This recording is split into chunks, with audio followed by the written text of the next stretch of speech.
Professor K Nageswararao గారు ఒక comment pass చేశారు. ఒక ప్రమాదకరమైనటువంటి కాన్సెప్ట్.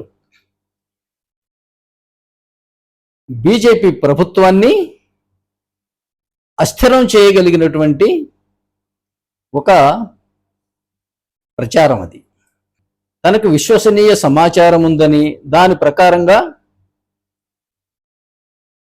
ఆంధ్రప్రదేశ్ ఉప ముఖ్యమంత్రి పవన్ కళ్యాణ్ గారు అమిత్ షా గారి దగ్గరికి వెళ్ళి వారు చెప్పారట, జగన్ మీద కేసులు తిరగతోడి అరెస్ట్ చేయవలసిన అవసరం ఉంది అని చెప్పారట. చెబితే అందుకు ఆయన, లేదు మీరు తొందరపడకండి, జగన్ మనకి శాశ్వత మిత్రుడు, చంద్రబాబు నాయుడు గారు ఓన్లీ తాత్కాలిక మిత్రుడు మాత్రమే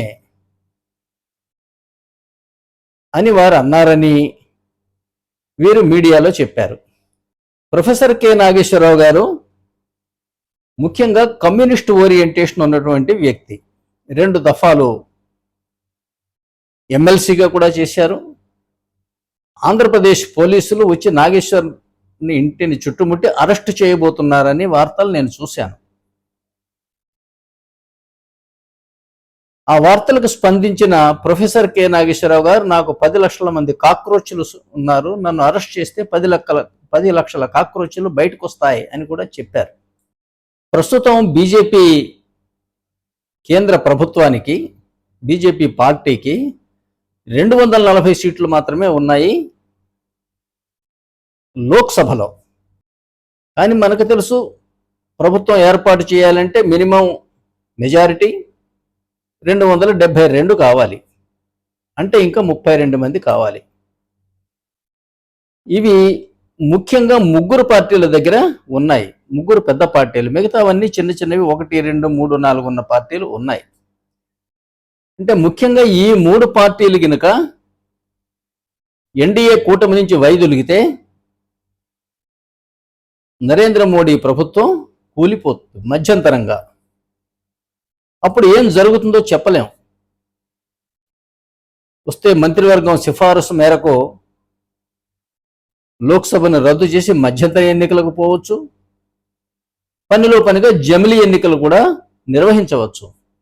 నా భావజాలం ప్రకారం అసలు పార్టీల ప్రభుత్వాలు ఉండవు, ప్రధానమంత్రి ప్రభుత్వాలు ఉండవు. భారతదేశం సోవరిన్ డెమోక్రటిక్ రిపబ్లిక్.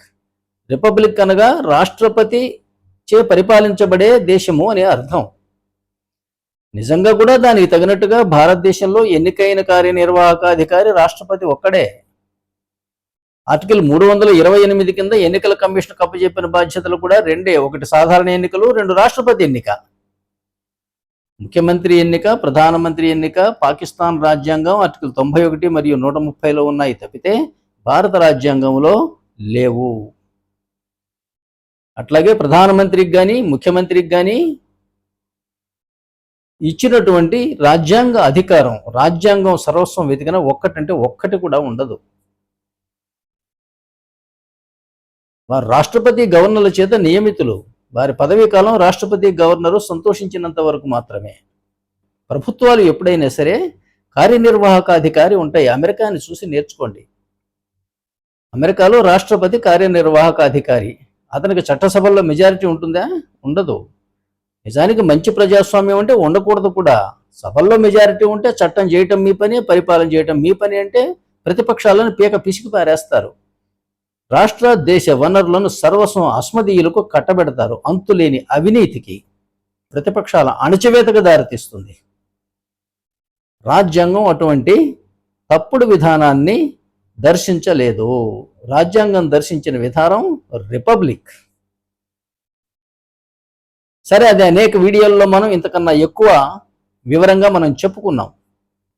ఈ మధ్య మనం చూసాం కాక్రోచ్ జనతా పార్టీ అని. దానికి అనేక మంది, 1,50,00,000 మంది సబ్స్క్రైబర్స్ తయారయ్యారని, దానిని ప్రభుత్వం బ్యాన్ చేసింది అని మనం వింటున్నాం. వారి ప్రయత్నం ఏమిటి? సుప్రీంకోర్టును తప్పుపట్టడం. అవును, మేము కాక్రోచ్లమే అని. అందులో ఎవరు రావాలట? ముఖ్యంగా లేజీ పర్సన్స్ రావాలి. ఓన్లీ 24 గంటలు సోషల్ మీడియాలో ఉండే మనుషులే అందులోకి రావాలి, ప్రశ్నించేవాళ్ళు రావాలి. ఇలా కొన్ని కొన్ని ఒక అర్థం పర్థం లేని కొన్ని కోరికలను పెట్టి వాళ్ళు ప్రజలని రెచ్చగొట్టే ప్రయత్నం చేశారు. అవి చాలా ప్రమాదకరమైనటువంటి పనులు. ఈ సోషల్ మీడియా ఉద్యమం కాదా నేపాల్లో ప్రభుత్వాన్ని మార్చివేసింది? అట్లాగే అల్లరిమూకలు కదా మీకు ఇండోనేషియాలో కానీ శ్రీలంకలో కానీ ప్రభుత్వాలను మార్చివేసింది? ఒక 5 లక్షల మంది 10 లక్షల మంది ప్రజలు ప్రధానమంత్రి నివాసం మీద దాడి చేస్తే భద్రతా బలగాలు ఏం చేస్తాయి? 1,00,000 మందిని కాల్చివేస్తారా? కానీ దురదృష్టవశాత్తు ప్రొఫెసర్ నాగేశ్వర్ లాంటి మేధావులు కూడా ఈ కాక్రోచ్లను సమర్థిస్తూ ఒక వీడియో చేయడం నేను చూశాను. అట్లాగే ఈయనకి ఇంతమంది సపోర్ట్ ఎక్కడి నుంచి వస్తుంది ప్రొఫెసర్ నాగేశ్వర్ గారికి అని అంటే, ఈ మధ్య ఒక కొత్త ట్రెండ్ తయారైంది. ఎవరైతే సనాతన ధర్మాన్ని వ్యతిరేకిస్తారో, అలాగే బీజేపీ పార్టీని వ్యతిరేకిస్తారో వారిని సమర్థించడానికి కొన్ని గ్యాంగులు తయారవుతున్నాయి. నేనేం బీజేపీ అభిమానిని కాదు, కానీ ఒక రాజకీయ పార్టీని దెబ్బతీయటం కోసం సనాతన ధర్మాన్ని ఆధారం చేసుకోవటం, కుల విద్వేషాలను ఆధారం చేసుకోవటం, కులము మతము ప్రాంతము భాష లింగ భేదాలను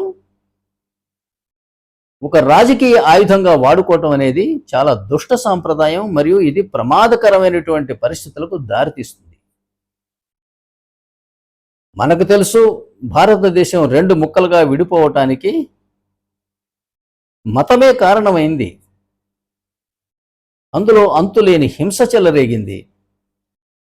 పాకిస్తాన్ దేశం సాధించడం కన్నా, అంటే దేశ విభజనలో జరిగిన విధ్వంసం హింస కంటే కూడా ఆ తరువాత జరిగిన హింస 10 రెట్లు ఎక్కువ. ఆ తరువాత అంటే స్వాతంత్రం సాధించడం జరిగిపోయింది, విభజన కూడా ఖాయమైపోయింది, విభజన కూడా జరిగిపోయింది. ఇంకెందుకు ఒకరినొకరు చంపుకున్నట్లు? అకారణంగా. ఏమిటి అంటే, 1 మత విద్వేషం, 2 వెళ్ళిపోయే వాళ్ళ ఆస్తులను నేనంటే నేనంటూ లాక్కోవటం. తర్వాత ఆ సందర్భంలో ప్రభుత్వం లా అండ్ ఆర్డర్ మీద ఏ రకమైనటువంటి పట్టు లేకపోవటం. అటుపక్క ఇటుపక్క ఉన్న రాజకీయ నాయకులు సంబరాల్లో మునిగి తేలుతున్నారు. కాబోయే ప్రధానులుగా ఎలా ఉండాలనేది వ్యూహ రచనలు చేసుకుంటున్నారు. కానీ దేశ విభజనలో 10 లక్షల మంది ధన మాన ప్రాణాలు కోల్పోయారు.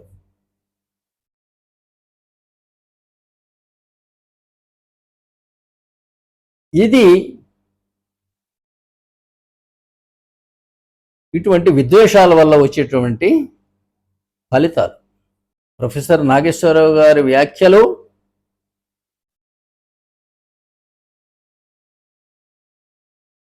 ఆంధ్రప్రదేశ్లో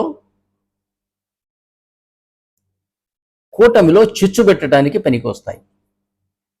కానీ అవి నిజంగా వార్తనా లేక విశ్లేషణ? వార్త అంటేనేమో వాస్తవంపై ఆధారపడి ఉండాలి, విశ్లేషణ అంటేనేమో ఒక వాస్తవాన్ని తీసుకొని దాన్ని మీ ఊహలు అందించాలి. అంతేకాని దుష్ప్రచారాలు చేయటం, అది కూడా దురుద్దేశంతో, అది జర్నలిజం కిందకి రాదు. వాళ్ళ దేశ అస్తిత్వానికి, దేశ స్థిరత్వానికి సవాళ్లు విసురుతున్నటువంటి ఈ 2 సంఘటనలు నేను చూశాను గత 1 నెలలోనే. 1 కాక్రోచులమంటూ దండు బయలుదేరటం, 2 ప్రొఫెసర్ నాగేశ్వరరావు లాంటి వాళ్ళు బీజేపీ కూటమిని విచ్ఛిన్నం చేసే ప్రయత్నం చేయటం. మీరు రాజకీయ నాయకులుగా ఉంటే మీ ఇష్టం వచ్చిన మాట మాట్లాడండి, మిమ్మల్ని ప్రజలు నమ్మరు, దాన్ని పొలిటికల్ స్టేట్మెంట్గా తీసుకుంటారు. కానీ మీరు ప్రొఫెసర్ ముసుగులో, మేధావి ముసుగులో ఇటువంటి దుష్ప్రచారాలు చేయటం మాత్రం సరైన పని కాదనేది నా అభిప్రాయం. Thank you for watching this video. I request you to please subscribe to my channel, share and comment on my videos.